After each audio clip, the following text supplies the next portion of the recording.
Rocchetta Nervina vous apparaîtra en arrivant comme un château sur les murs duquel le temps s'est amusé à creuser des trous.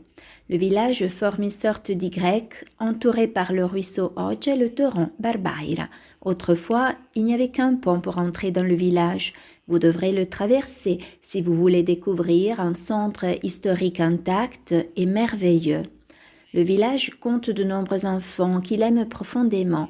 L'institutrice Celestina qui vous racontera volontiers comment le village est né. Rocchetta a été fondée par un groupe d'habitants de Saorgi.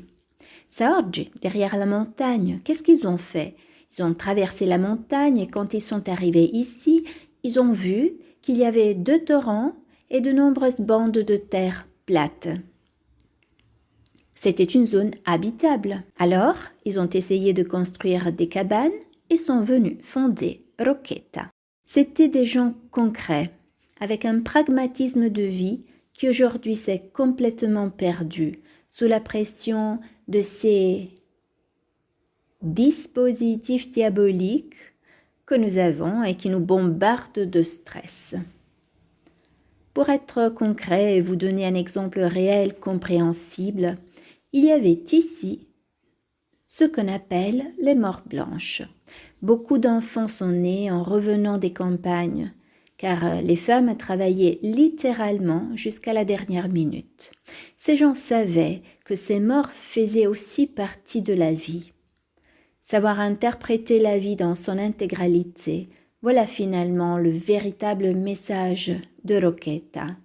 C'est ce qui rejaillit encore aujourd'hui de cet ensemble de pierres qui se tient avec ses ombres et ses lumières. Je vous ai fait écouter l'institutrice Celestina et Maurizio l'un après l'autre parce que leurs récits et réflexions sont profondément liés et aussi parce qu'ils me permettent de vous présenter une réhabilitation très particulière du territoire.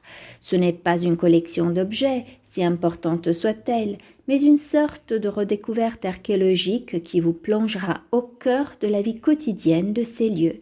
Ce qui est formidable, c'est que vous entrerez dans un bâtiment qui a toujours été et est encore une maison, mais qui est également une réhabilitation historique de 2 anciennes usines, les tanneries et le moulin. Le découvreur et le patient restaurateur de ces bijoux est Monsieur Enrico. En lui parlant, vous découvrirez entre autres ce qu'est la véritable passion. Voici comment il raconte la jeunesse de Dubarry, le nom donné à l'endroit où se trouve la maison. Le condensé de tout ce que j'ai fait, c'est le monument au tonnelier, parce que j'ai compris ce qu'est le Dubarry. C'est la zone des tonneaux, mais pas ceux du vin ou de l'huile, les tonneaux des évacuations.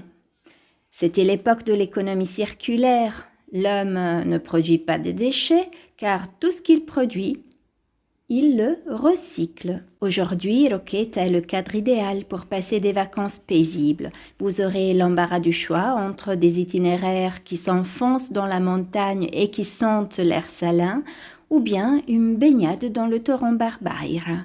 Ou encore, pour les plus expérimentés, un parcours de canyoning, sans oublier de goûter aux spécialités locales, le lapin, la chèvre et les haricots et surtout les raviolis préparés ici de différentes manières.